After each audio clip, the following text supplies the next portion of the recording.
Go ahead. Let me. Can I get you on YouTube? Oh, certainly. Okay. But not with my midriff show. Oh no. what's your name? My name is Jason, Crime City Comics. Okay. And we're here at Super Fan Con doing a show for the next day or two. And what's your website? Crime City Comics 1 on Instagram. Okay, great. Well, nice to meet you. This is Bill. Hey, Bill. Yeah, you guys already know who I am. Jason, I have a question for you that might be interesting. Sure thing. You know, in recent days, there's been a lot of push towards switching from printed media to digital. How do you think that's going to affect the comic book market? Well, it's really been going on for the last decade since Amazon replaced it. There will be a move for newer books to digital that people will do, and I've done it because I actually like reading them digitally, so I'm not hurting my physical copy of it. But physical copies are never going to go away because at the end of the day, that digital copy has zero value, and a printed copy can only be an heirloom or ascendant value. And the older ones, that day is past. I think that the printed is locked in as how that book should be. As books are meant to be read, books are meant to be held and owned and saved when it comes to comics. Because this is about artwork. Like if you look behind me here, these are all comic books, but to me, these are pieces of art. This book, there's only 30 out there that have been graded. 1,300, wow. No, 30. 30 books. But 1,300. Yes, that's correct. And this book is from the Bobby Blue collection, who is an owner in Indiana who preserved these books 10 cents. just amazingly. That's a golden age one there. It's a golden age, and it was before the Comics Code came around. So, which is really my area that I specialize in, is pre-code horror and crime. Remember the Spider-Man when they didn't have the comic code on it because of the drug trade? Yep. Drug use? Yep, those were like 98? 98, 99, I believe. Yep, the drug issue. The 96, 97, 98, yeah. Yep. And they had no codes. There was 3 of them. Thank you, Jason, for talking to us. We appreciate it. Absolutely. All righty. We'll see you next time. All right, we're here with Susanna Malley. Susanna has been in an awful lot of the Star Wars movies. It's part of the Disney Plus franchise. Right. And so you've been in the Mandalorian films? Yes, I've done Mandalorian 1, 2, and 3, and I've done the Book of Boba Fett and Ahsoka. I played different creatures, up to like 6 different creatures as of today, original. That's very cool. So you were actually one of the Jawas in the original one? Not in the original, in the Disney Plus series, yes, correct. That's very cool. So how did you get started into the world of acting? It was a fluke. So my friend one day was like, "Hey, I need you as a carpool dummy." You know, back in LA, traffic is a disaster. So I went with her because she needed to change her profile. Standing in line, and one of the people that were there were like, "Oh, are you in our system? I think we could use you for a lot of things." And signed up, and from there, it's history. It took off. That's fantastic. Yeah, so flukes like that do actually happen. Oh, it does. Yeah. It does. Yeah, that's very cool. You know, being at the right place at the right time. Yeah, that's fantastic. Yeah, for sure. We did an interview with another actress, and we asked her about, can anybody do this if they're willing to put the work in to make it happen? Yes. And so a lot of it is showing up to places that need to be seen by the right people and stuff like that. Correct. Yes. That makes sense. Anything is possible in the industry. Oh, not with this face. No, oh no, you wait. Hey, we'll get it for Christmas. Look, you could be Santa and I'll be your elf. Let's do There you it. go. Hey, we got that one sold out already. All right. Susanna Malley, thank you so much. Thank you. I appreciate you guys. Thank you. Thank you for having me. All righty. Appreciate you. This is the way. Hey everybody, Bill 1911. We're here with Leanna, and Leanna's comic book company is 305 Comics and Collectibles. There you go. All right, so what this is about is my wife has a question. The way things are going, a lot of paper media is going out the window in favor of digital. Is that something that could really affect the market of comic books? Or? No. So I, as a standpoint, as a collector, actually like the part of the digital aspect because I can have it. So I can have it accessible. I can read it. You know, everybody has their cell phones. You can read it on their iPads. But as a collector, you also want to feel that sense of the paper. Of the paper, right? Not the paper, but the sense of the I forgot this. Tactile contact? Tactile contact, knowing that you actually have it physical, right? So as a collector, like for example, like if you're wrong, and you've read it so many times, when you know it's a collector item, like you had it for 40 years, 50 years, you want to keep it, you know, to yourself. And you don't want to read it anymore because maybe it's getting a little more. Yeah, you don't want to tear it up. So the digital aspect of it is like, wow, I can have it, I'm accessible, I'm an ASM, boom, you can read it, and also you can see it beside you, and you know it. So the paper media is still going to have value. It's still Paper going to media hold will value. always have value to the fact that people just want to connect to what they love. You want to touch the feeling, not just the book, but to keep it, to provide it, to how to say it, preserve it. That's a great answer. Preserve your connection. It's the best way for digital to keep on reading. Yeah, that way you can read it over and over and don't have to worry about smudging the pages. Makes Don't sense. smudge the papers, you don't have to ruin it, you keep it with your collection, you have the physical aspect of it because you know you have it. In digital, you can take it anywhere with you. You can read it on the spot. Leanna, thank you so much for helping us with this. It's a question my wife brought up and I don't know the answer to it. So. No, perfect question, especially when it comes to the collections and what people do and still come out to see physical. Digital, I for the fans is the best way to keep it your item. Thank you very much. Leanna from 305 Comics. Hey, Bill 1911 here. We're here with James from Codeblue Comics, and James has a very unique collection it's very, you know, it's not Marvel, it's not DC, and it's really cool. So James, can you tell us about your collection? Sure. So we got two different types of genres. So these are what are called the Senate books. So the Senate collection I focus on these 24 because these are books used in the Senate investigation on juvenile delinquency. These books are all banned after this hearing. They were all encouraged to burn them by church groups and schools. They would organize. So all these were outlawed because they created the comic book code. So none of these are all pre-code books, right? And then up here, we got a mixture. So these are pulps, so pulp fiction books, and all of these are Margaret Brundage. So like this book right here, this is from the early 30s, and it's called Batgirl. This is the common name for it.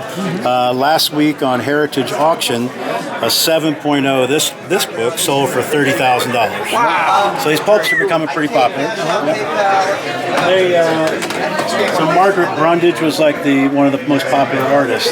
She had to pretend that she was male because they found out in the 30s that she was female and she's doing bondage and torture covers. That it would have been mass hysteria. And then these are all kind of artist focused. So like these are Lee Elias. So Lee Elias is a famous pre-code artist.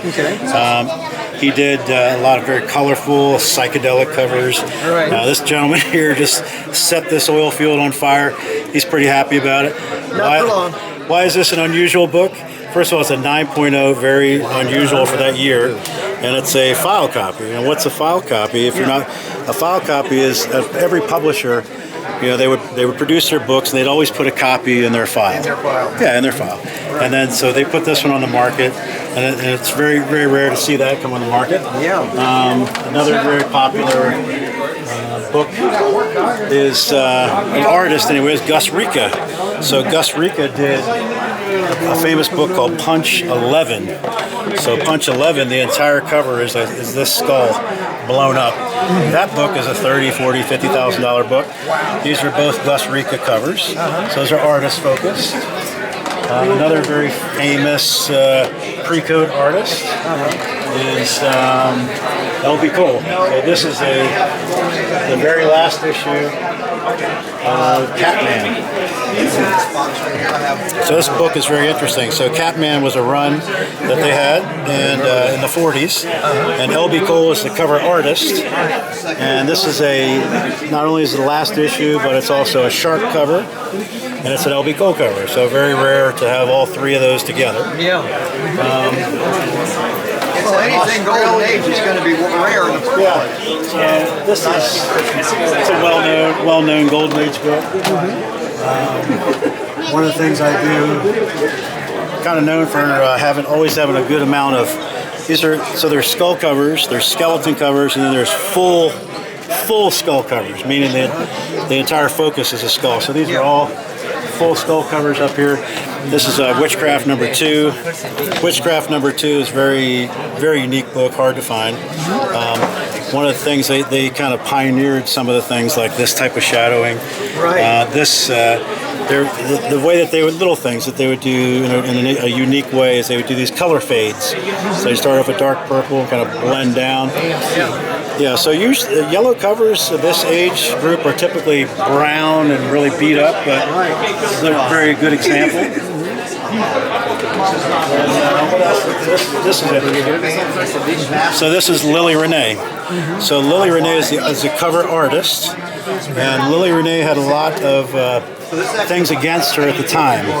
So number 1, she escaped Nazi Germany. Right.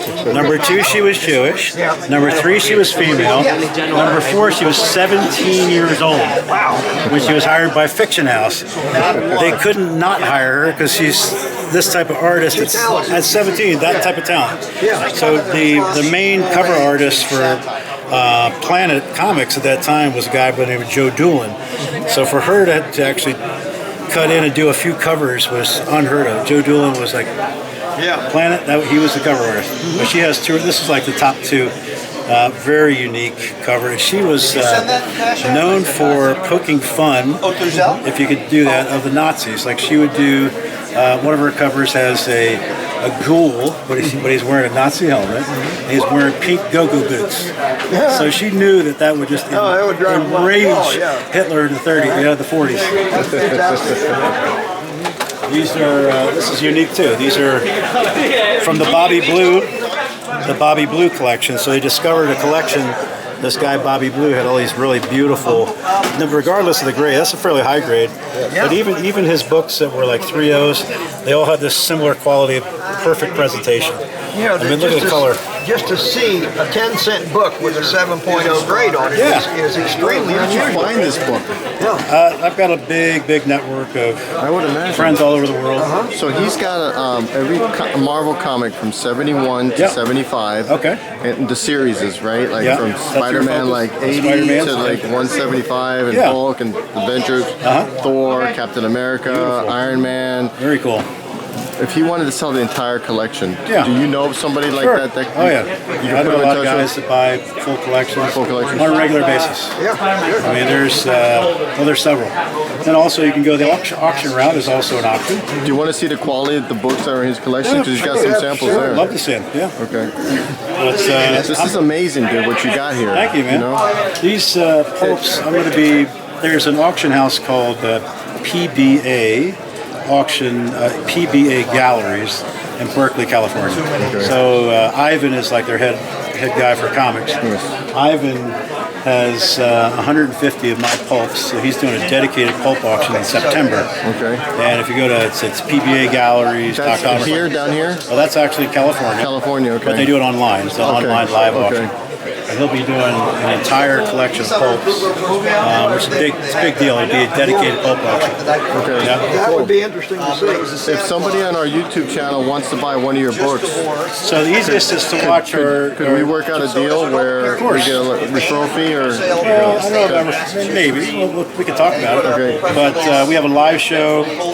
If they go to Codeblue Comics, it's all one word. Codeblue Comics, simple to remember. And they go to that. And our live show, they just log on. They get notifications that we're going live. I do it with Crime City typically, and then we'll do maybe 4 hours. And it's a very unique format. we're selling books, we're educating people on books, we're drinking good scotch, stuff like that. Well, that's it's not your average show. I don't drink anymore, but you know. I get it. I did that for a long time. I would love to. So these are some of your. Let me get my glasses here and see what we got going on. Yeah, I've got. Oh, beautiful. He brought like 20 cents, 25, 15. That's a solid price. Love that. This, you'll appreciate. There's a sharp cover right there. So this Ghost Rider. Even a 1.0 is. So this, 1953. Tell me this doesn't have that whole Ghost Rider. It really kind of does. Johnny Blaze. It does. But this is from 53. This is like the original. I don't think this dude's gonna survive, but she's trying to help him out.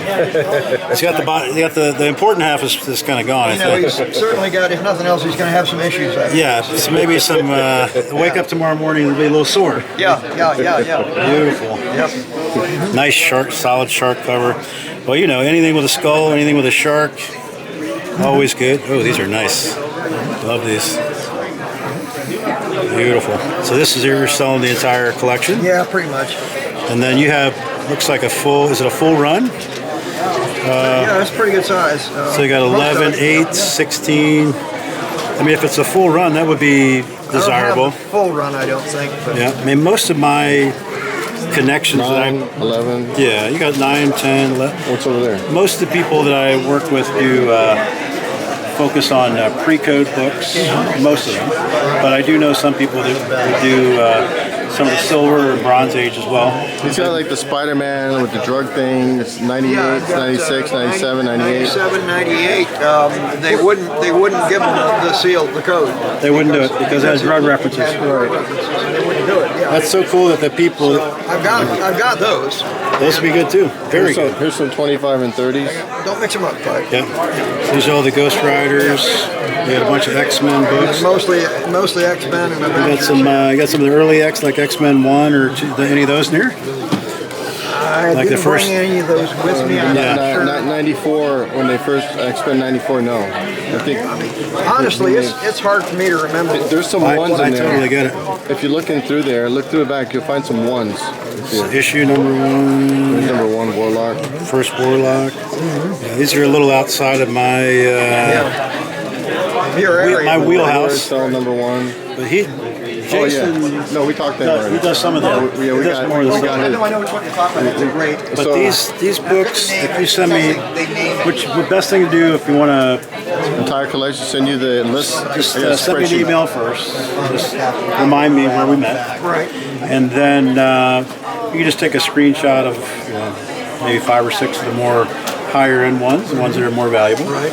and then just if you have like just a spreadsheet that lists all the books, the issue number, and like a basic grade that you would give the book, 0 to 10, or if you like to fine, very fine, whatever. And I mean, obviously not a perfect science, but the best you can do. You know, I have a hard time understanding Rating? what these guys are going to say is a major problem and what's a minor problem. True, very It seems to be kind of subjective on who looks at the book. It is. It happens. I mean, it's definitely not a perfect science for sure. But some of the golden age with CGC, they give it a little more of a generous grade sometimes because if the book is from like 1940, they assume a perfect book from 1940 is already going to have a certain amount of wear as compared to a modern book. I've noticed that, yeah. So like a modern 9.0 might look a little different than that 9.0. Right. Not a whole lot, but a little bit different. Right. And the pulps, it was common for trimming pages, tape, retaping. Like most of the pulps when they were published, the covers would hang over. Like you could see how this is hanging over. So trimming was normal for those.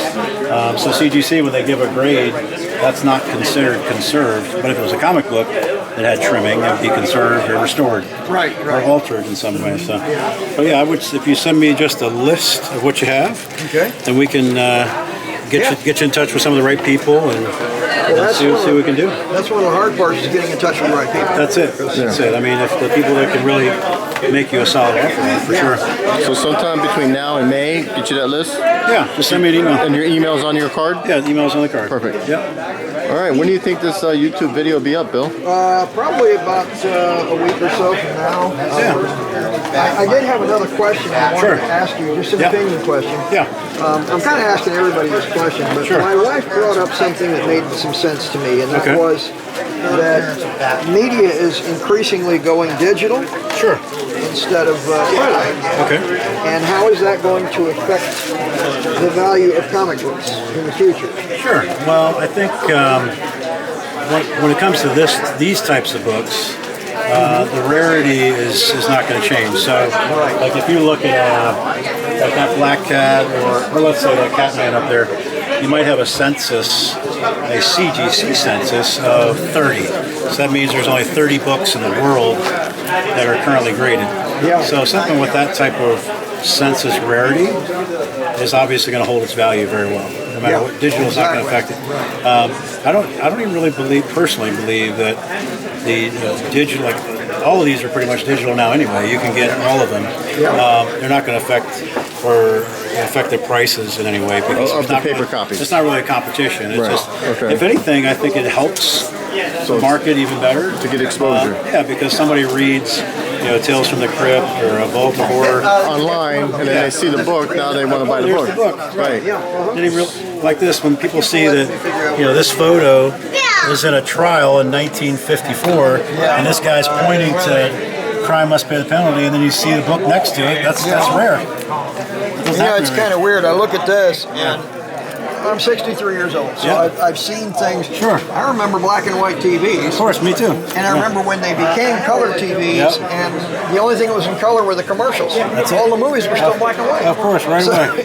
So it's kind of cool. To sell, But one of the things that's weird is, they actually hauled Howard Hughes and Jane Russell into the Senate to have a hearing about her cleavage. Of course, it was just horrible. God forbid. Oh my God! And now you turn on Netflix and there's everything you want, all over the place. It's crazy. The idea, like right after this trial, the process was insane, literally insane. So, like, I have this book. I had to take it to the comic book czar. He looked at the book with him and his team. They would decide if it was objectionable, and then they would give a thumbs up, thumbs down, and then you could publish it. And then the books could not say crime, they could not say horror, they could not say weird anywhere in the title. All these banned, gone. There couldn't be any violence. There couldn't be the police. One of the best is all of the law enforcement had to be depicted in a positive vein. You couldn't have any suggestion of a marriage that was less than good. None of that. So they wanted to maintain kind of the Puritan values. And this guy right here, that's Senator Kefauver, running for president at the time. He did an ad campaign as part of his campaign and running for presidency. He had his family in his living room in their wholesome environment, and it's kind of like a father knew his best type of photograph. And he has all the approved comic books that kids should be reading, Mickey Mouse or whatever. And the guy probably had a huge porn collection. Probably, perhaps. I don't know. Who knows? But unfortunately for this genre, you had all these fantastic artists that were all put out of work temporarily. All this, EC Publications was selling millions and millions of books a month. After that trial, bankrupt basically. But Bill Gaines, the publisher, started Mad Magazine. So that was pretty popular. Oh, very popular. Yeah, so but Bill Gaines did his EC books. He was rare. He celebrated the artists. So good stuff. Well, you look at the artwork, and it really is fantastic. It really is. I'm not a huge sci-fi person, but look at how simplistically beautiful that is.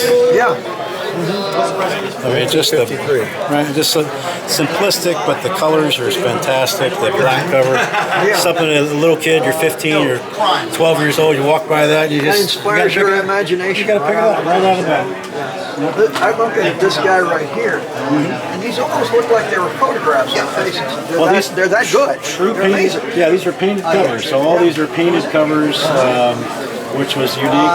One of the big painted cover artists was Alex Schomburg. He did like Captain America. That's not a painted cover, but Alex Schomburg painted covers were a huge collector's item. And then all of these, most of the weird tales. I mean, the terror tales were considered more the harder, the rougher, hypodermic needles, mummies, women in peril. But these are literally frightening covers. Yeah, they're amazing. But these are meant for adults. Okay, we're here with David. David, your company does nostalgic comics, the older stuff. Right? Yeah, so Silver Age, Bronze Age. We deal with some modern, but we've been trying to get more into the Golden Age era. Yeah, well, those are hard to find. Yeah. Yeah, I've got a pretty good sized collection. Okay. But my wife brought up something that I don't know if she's right or not. I'd like to get your opinion on it. Nowadays, printed media seems to be going out in favor of digital media. Do you think that's going to threaten the value of some of these comics, or what? I think, personally, that with right now, the problem is actually with modern books is that they're not selling as well as they used to before. Like you're saying, mostly digital. Marvel has their own app, I think, that where you can, get the new digital issues and all that. So you think it's affecting the newer stuff? It's affecting the newer stuff. In actuality, I think in the future it will hold a little bit more value on the older stuff, because there are a lot of collectors out there who do like the Golden Age, the Silver Age, the Marvel, DC, all that stuff. So in the sense of modern age, yes, it will affect it, because I don't think in the near future, I think digital media will be the majority of the market, and physical media. Well, I mean, we've been seeing it in DVDs and CDs. Newspapers. Yeah. Everything's going digital. So I think something like Thor right there. It's 7.5. How much is that one with like Hercules? The 12 cent. Oh, this one right here? Yes. So I mean, it depends. This one's dropped a bit now. It's anywhere between like $100 to $120 book right now. Okay. But before, in the comic boom, when the pandemic started, everything shot up in price. But not just comics, cards, coins, everything collected. What was the highest you'd say that went to? Probably around double. So a little over 200. Some things have been affected 70%. Like there's been books that are $5,000 books that are right now worth $1,500. It just depends. Yeah, so it kind of depends on when people don't have anything else to do. They go, I'll go buy a comic book. Exactly. And the price goes up. So it's supply and demand like everything else. Exactly. As demand goes up, price goes up. As demand goes down, price has to go down to continue to sell. I think people are realizing that they have to be a bit more cautious, because even though we love collectibles and all that, at the end of the day, it's not a necessity. Yes. It's something that it's something that I like, but it's never gonna be, oh man, I need this, because if not, without it, I don't want to buy it. Yeah, if I got a choice between buying a comic book and buying groceries, it's groceries. Yeah, every time. Exactly. So at the end of the day, this is something that it's almost as a hobby. You can make this full time. It will be difficult, but there has been situations where people do it full time, but they're always 24/7. So yeah, just like any other collectible. What would you say? I just make dumb videos for a living. So what would you say your most expensive comic book is on that rack? Right now, probably some of the Golden Age, like the Strange Warriors. I know horror in general, not just comics, but like VHS stuff, like horror enthusiasts love. They've been going, crazy for long. So. But yeah, probably the Strange World, anything Golden Age, like 40s, 50s era. It's probably the most high caliber that we have. And how much is that one right there, that 5.0? It's about a $600 book. $600? At 5.0? At a 5.0. And how about Rocket Man? Rocket Man, this one's about $350 to $400. But everything comes into fact. Like this one has a bit of dried blue, so it affects the price of it. Can you say that again? Can you show me that? Yeah. Which one? The one that the blue right there, 4.5. Yeah, and you were saying something about. Yeah, so it just depends. What does that mean? The blue. So blue label is. So there's various factors. Blue label is that the book, in general, wasn't tampered with, right? Wasn't tampered, or hasn't been restored or anything. Now on Golden Age, sometimes dried glue and others various factors can consider it a universal regular label. But there's other labels that are like purple labels that they're considered restored copies and other such factors. And the value goes down a little bit. A little bit. It just depends on the book too, because there's some books like, for example, you get a Superman #1 restored and that'll still be expensive. What about a book? Ghost Rider #1, it depends, just on the grade and all that. But yes, it does. At the end of the day, it does affect value. What does a Jack Kirby signature on a book increase the value by? To be honest, I am not too familiar with that because I don't see it often. I see more Stan Lee signatures. Those have dropped down a bit though because he was a great person and all that, but he did sign it.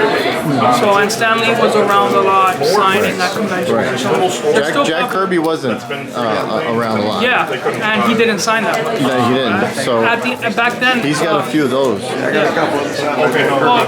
So yeah, those are worth something. Jack Kirby didn't sign a lot.